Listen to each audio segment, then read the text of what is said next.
ನೋಡಿ third one ಏನ್ ಕೊಟ್ಟಿದ್ದಾರೆ. The height of a cone is 15 centimeter and if its volume is 1570 metre cube. Find the radius of the base ಅಂತ ಕೊಟ್ಟಿದ್ದಾರೆ.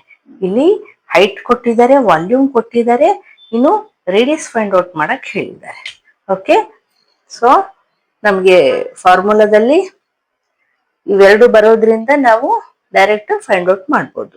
So ಬರೆಯೋಣ, volume of cone is equals to, ಅವರೇ ಕೊಟ್ಬಿಟ್ಟಿದ್ದಾರೆ 1570 metre cube ಅಂತ.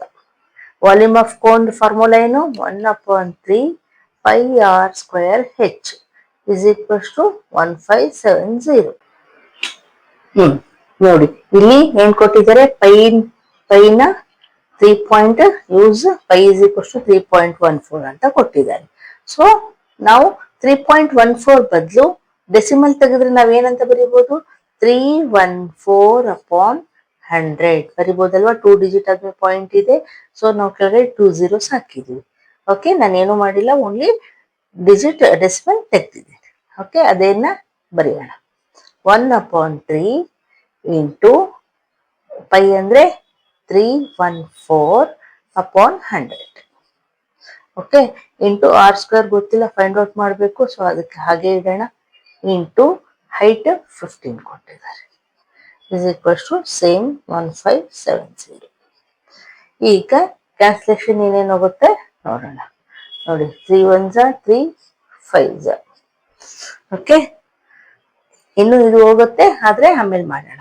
ಈಗ ಏನೇನು ಉಳಿತು ನೋಡಿ, r² ಇಲ್ಲಿ ಇಟ್ಕೊಳ್ಳೋಣ, ಮಿಕ್ಕಿದ್ದೆಲ್ಲ ಈಕ್ವಲ್ಸ್ ಟು ಈ ಕಡೆ ಕಳ್ಸೋಣ. So r² is equals to 1570 upon numerator ಇದ್ದಿದ್ದೆಲ್ಲ ಡಿನಾಮಿನೇಟರ್ಗೆ ಹೋಗುತ್ತೆ. So 314 into 5. ಡಿನಾಮಿನೇಟರ್ ಇದ್ದಿದ್ದು ನ್ಯೂಮರೇಟರ್ಗೆ ಹೋಗುತ್ತೆ ಅಲ್ವಾ? ಇಲ್ಲೇ ಇಂಟು ಬರ್ತಿದ್ದೀನಿ.